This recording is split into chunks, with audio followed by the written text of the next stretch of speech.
میرے پاس پروفیسر عبد الغنی فاروق کی ایک کتاب ہے، اس میں ایک نو مسلم عیسائی کا تذکرہ، جن لوگوں نے غیر مسلموں نے اسلام قبول کیا ان پر پی ایچ ڈی کیا انہوں نے۔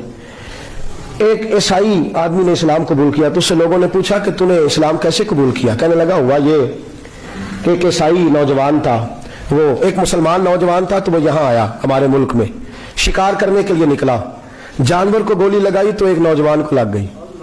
اب وہ چاہتا تو بھاگ بھی جاتا، لیکن وہ بچہ اٹھایا اس نے، اس کا گھر معلوم کیا، گھر گیا، گھر والوں کو بتایا کہ مجھ سے غلطی ہو گئی۔ کہنے لگا نہیں، تو نے جان بوجھ کے مارا ہے۔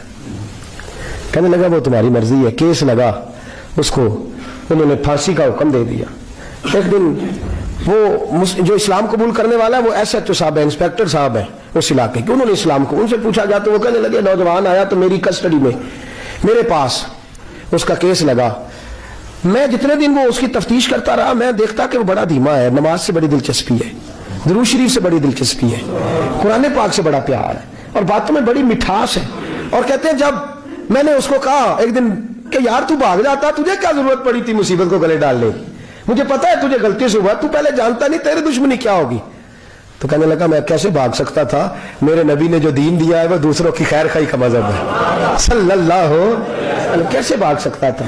کہتے ہیں خیر سزا کا حکم تھا، جیلر اور میں دونوں اس کی دیکھ بھال کرتے۔ ایک دن ہمیں اس سے پیار ہو گیا، ایک دن کہنے لگا ایک مسئلہ ہے، اس کے تو گھر کو میں نے اجاڑا ہے، میری وجہ سے کوئی اور گھر بھی اجڑ جائیں گے۔ کہا وہ کیا؟ کہنے لگا کئی لوگوں کی امانتیں میرے پاس، مہربانی کرو مجھے 2-4 دن کا ٹائم دو، میں وہ امانتیں دے آؤں، یا کچھ لوگ ہیں میرے جاننے والے ان کے سپرد کار ہوں۔ کہتے ہیں ہمیں اس کے سے پیار ہو گیا تو ہم نے اس کو جانے دیا۔ اب جس دن پھانسی لگنی تھی اس دن وہ آیا ہی نہ۔ اب وہ جو قاضی صاحب تھے، جج صاحب تھے، انہوں نے کہا کہ پھانسی لگے گی اس جیلر کو جس نے جانے دیا۔ تو این وہ ٹائم جب جیلر کو پھانسی لگنی تھی وہ نوجوان بھاگا ہوا واپس آ گیا، بھاگا ہوا واپس آ گیا۔ تو وہ جیلر اور وہ انسپیکٹر وہ دونوں کھڑے ہیں، کہا کیوں دیر سے آئے؟ کہنے لگا کشتی میں بیٹھا تھا، اس نے ہجکولے کھائے، لوگ ڈوب گئے، میں بچ گیا۔ کہا پھر تو کیسے آیا؟ کہنے لگا تیر رہا تھا تو بڑی مشکل سے تیرتے تیرتے سارے رستے اللہ سے دعا مانگتا ہے یا اللہ ایک میری وجہ سے پہلے گیا ہے، 2 اور نہیں جانے چاہیے، دعا مانگتا ہوا یہاں تک پہنچا ہوں۔ انہوں نے کہا یار تو زندگی بچا سکتا تھا، تو نے کیوں نہیں بچائی؟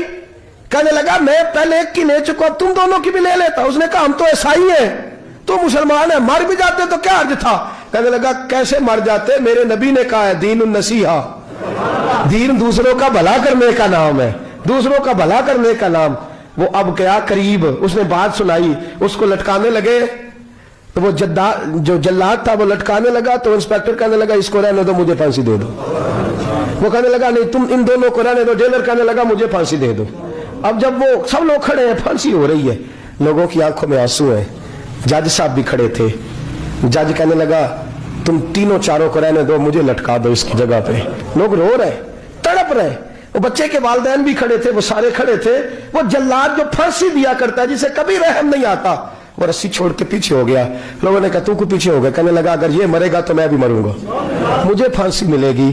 تڑپ اٹھے سارے لوگ، آنکھوں میں آنسو آئے۔ جب سارے روئے تو بچے کا والد آگے بڑھ کے کہنے لگا قسم ہے اللہ کی عزت کی، اگر تیرا یہ رنگ ہے تو محمد عربی کا کیا رنگ ہوگا صلی اللہ علیہ۔ سب لوگ کلمہ پڑھ گئے، مسلمان